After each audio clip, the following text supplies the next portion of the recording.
Salam saudaraku yang dikasihi Tuhan. Pada renungan saya sebelumnya, dalam video saya sebelumnya, saya memberikan judul praktek ibadah yang berkenan kepada Allah. Di situ saya secara khusus mengkritisi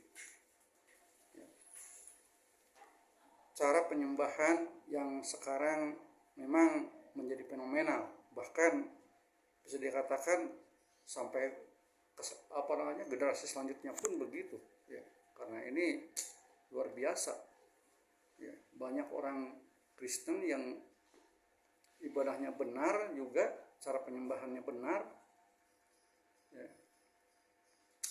terpengaruh oleh karena mungkin dipikirnya karena begitu fenomenalnya sehingga inilah cara penyembahan yang benar, padahal sama sekali itu tidak sesuai dengan firman Tuhan. Di situ saya menggarisbawahi, menitik beratkan pada unsur ibadah ada dikatakan dalam atau terletak pada bahasa aslinya, ada menyembah itu proskuneo, yaitu mengakui kehadiran dan kuasa Allah yang tidak terbatas serta menyerahkan diri seutuhnya kepada kehendaknya. Di situ padahal kalau mau disimak baik-baik itulah di situ kita bisa mempraktekkan ibadah yang benar itu bagaimana. Bukan seperti yang dipraktekkan zaman sekarang, yaitu dengan menyembah itu katanya ya mengulang 1-2 lagu ya, berulang-ulang terus, kemudian ya itu sambil diiringi alat musik, entah gitar atau apa itu keyboard ataupun yang lainnya, kemudian mengalami ekstase ya. Bukan iman yang terangkat, tapi sebenarnya emosi, perasaan yang terangkat, tubuh gemetaran,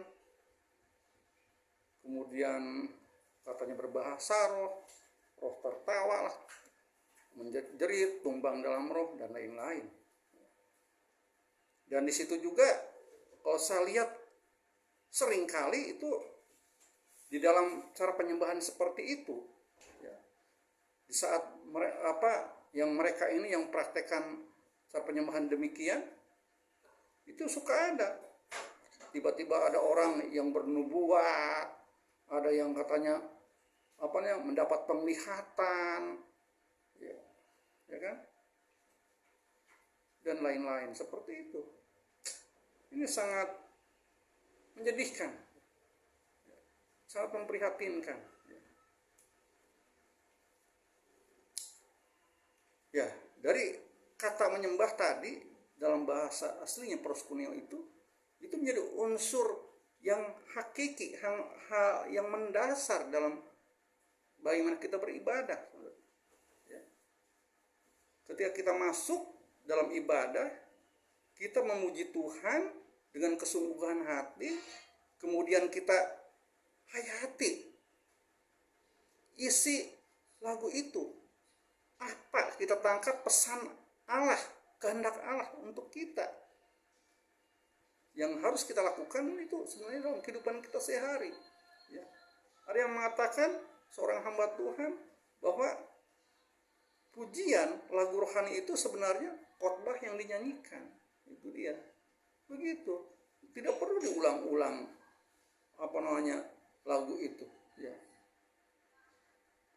Satu lagu sekali menyanyikan itu, tapi dengan kesungguhan hati, lalu dengan apa? Dengan dihayati apa pesan atau kehendak Allah untuk kita, lalu lakukan dalam kehidupan kita sehari-hari. Itu yang benar ya. Dan bagaimana juga kan, yang kalau masih ingat di 1 Korintus 14 ayat 33 dan 40, bagaimana Rasul Paulus mengatakan bahwa Allah itu Sebab Allah menghendaki damai sejahtera, bukan kekacauan dalam ibadah itu. Sehingga apa? Dalam ayat 40 itu dikatakan harus berlangsung dengan sopan dan teratur. Karena praktek ibadah cara penyembahan yang sekarang yang berlangsung, yang menjadi fenomenal saat ini begitu. Itu bukan berlangsung sopan dan teratur. Itu terkesan heboh. Seperti di pesta mulai begitu. Hura-hura pesta pora mulai begitu. Seperti di night club lah kalau begitu. Kan gitu. Ini dia. Dan saat ini saya ingin menyampaikan ya tadi dasarnya itu kata menyembah, ya. Unsur yang hakiki dalam kita beribadah itu. Yang kedua yaitu apa? Kalau saya dulu sekolah ada istilah yang dipakai itu katanya progressive revelation, wahyu atau penyataan Allah yang bertahap atau berkembang, ya. Kata wahyu ini artinya yang dulu samar-samar atau tidak jelas, sekarang menjadi jelas. Nah itu. Di dalam perjanjian lama, Allah banyak ya, menggunakan istilah yang samar-samar. Ya, untuk kemudian di perjanjian baru diperjelas. Apa maksudnya? Seperti apa contohnya? Ya kan? Orang Israel kalau mereka berdosa datang kepada imam dengan membawa domba atau apa, kan gitu.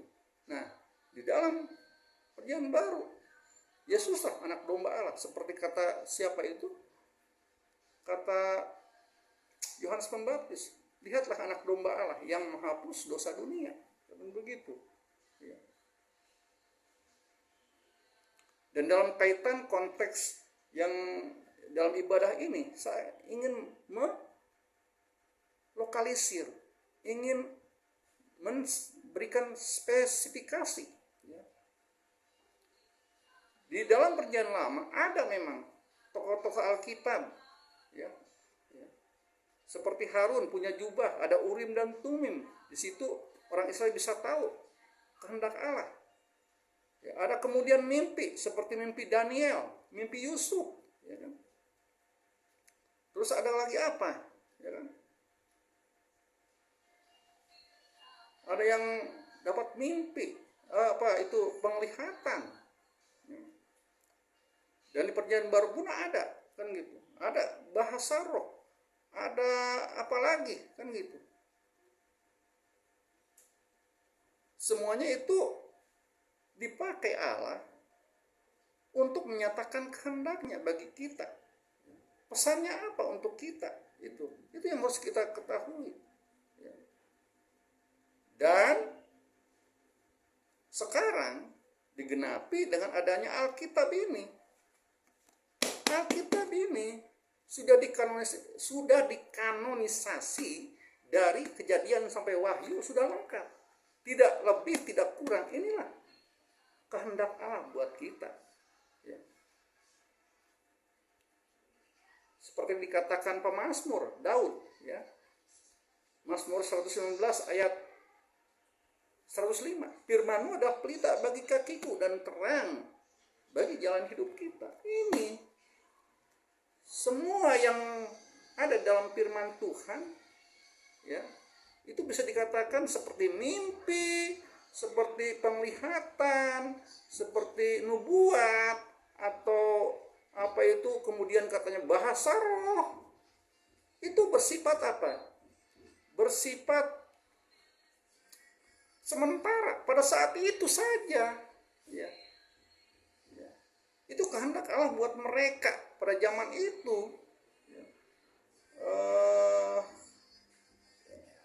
Ya. Itu seperti itu. Ya. Tetapi setelah ada Alkitab ini, ya, otoritas semua itu sudah digantikan, sudah digenapi oleh Alkitab ini. Tinggal kita apa? Baca, renungkan, dan lakukan.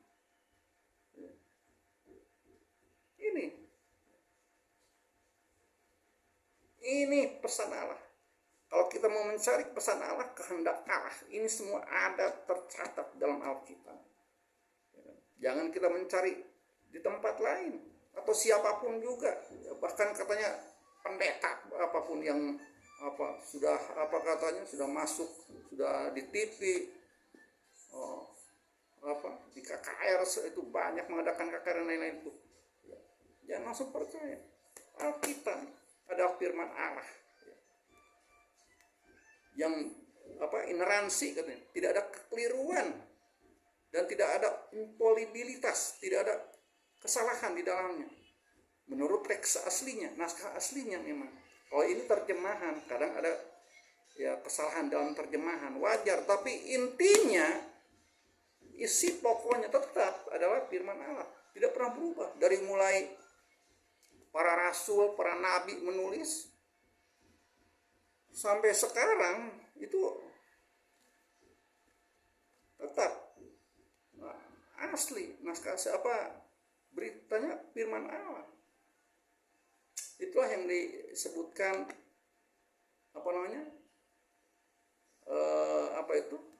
inspirasi katanya.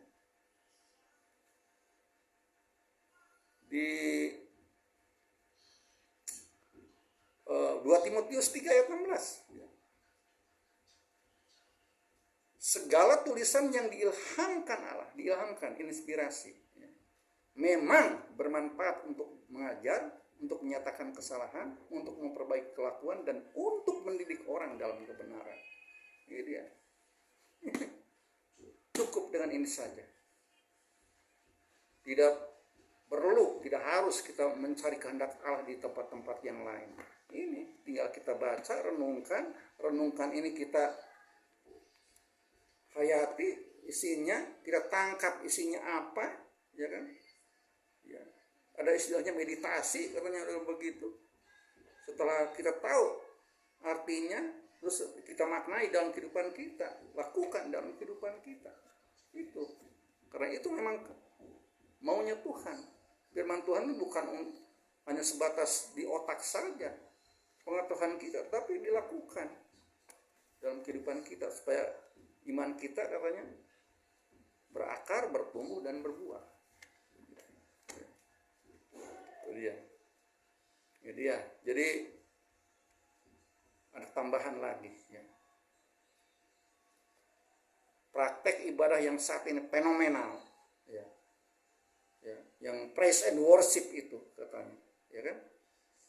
Yang mengulang satu lagu ya, berulang-ulang terus diiringi alat musik. Wah, itu yang bukan yang terangkat bukan imannya justru, tetapi apa? Itunya, perasaannya, emosinya, ekstase, ketidaksadaran, berbahasa roh dan lain-lain, dan banyak lagi yang lain. Kalau yang awalnya salah ya sudah, kesannya pun salah. Dari kata menyembah personil itu sudah jelas ya, sebenarnya. Kalau kita umat Tuhan mempelajarinya. Dan yang kedua, Alkitab saja. Sudah semua itu. Apa itu bahasa roh,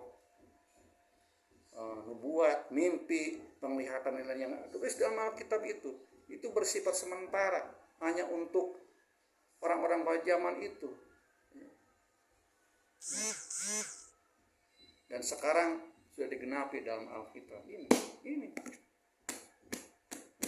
Tidak perlu cari yang lain. Dan kalau saya memang melihat kenyataannya, banyak orang-orang yang disesatkan ya, yang masih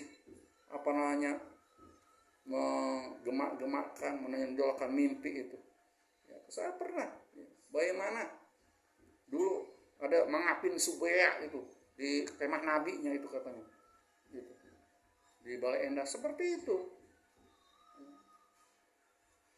mimpi, penglihatan dan lain-lain itu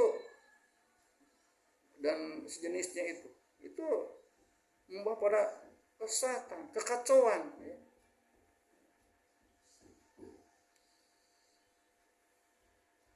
Ini jadi untuk menangkal, untuk mengkanter ya hal-hal yang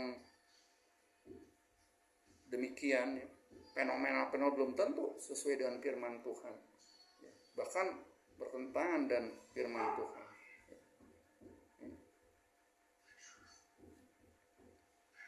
Pertama, dalam ibadah itu kita harus mengerti unsur yang hakiki dalam ibadah itu menyembah ya. Proses yang itu lalu bahwa Allah menyampaikan firman-Nya itu, kehendaknya, wahyunya itu secara bertahap, progressive revelation ya, termasuk yaitu dalam Alkitab ada nubuat, mimpi memang ada, kemudian bahasa roh ya. Tapi itu bersifat sementara untuk pada orang-orang pada zaman itu, dan sekarang sudah digenapi otoritas semua itu sudah ada di sini, digantikan oleh firman Allah, Alkitab ini. Jadi Tuhan, ini yang bisa dibagikan ya, kiranya bisa mencerahkan kita semua dalam kehidupan kita, Kristen kita, supaya kita memiliki kehidupan rohani yang sehat dan benar ya. Harus berdasarkan pengajaran yang sehat dari firman Tuhan. Itu dia. Walaupun tidak secara otomatis, tapi kita minta kemampuan dari Tuhan untuk kita dimampukan.